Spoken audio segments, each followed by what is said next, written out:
नमस्कार. आपण पाहतो आहात युग बदल न्यूज मराठी.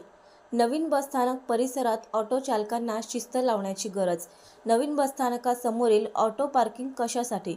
अकोला शहरातील नवीन बसस्थानक परिसरातील ऑटो चालकांना शिस्त लावावी या उद्देशाने प्रशासनाने ऑटो चालकांसाठी ऑटो पार्किंग करण्यासाठी रस्त्याच्या बाजूला बांधकाम करून लोखंडी कठडे बसवले आहे व प्रशासनातर्फे ऑटो चालकांना सूचना देण्यात आल्या की ऑटो चालकांनी रस्त्याच्या मधात ऑटो उभा न करता पार्किंगमध्ये ऑटो उभा करून सवाऱ्या भराव्या. यासाठी प्रशासनाने लाखो रुपयांचा खर्च केला, परंतु ऑटो चालक नियमाचे पालन करीत नसल्याचे दिसून येत आहे.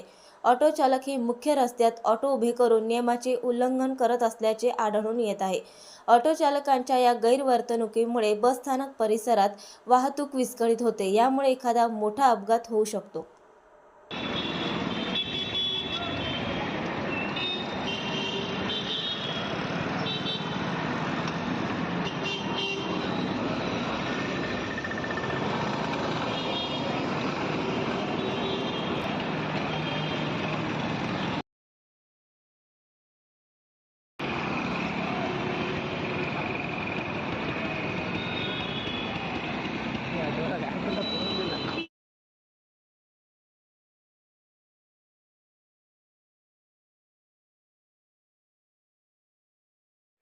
नवीन अपडेट मिळविण्यासाठी चॅनलला लाईक आणि सबस्क्राईब नक्कीच करा.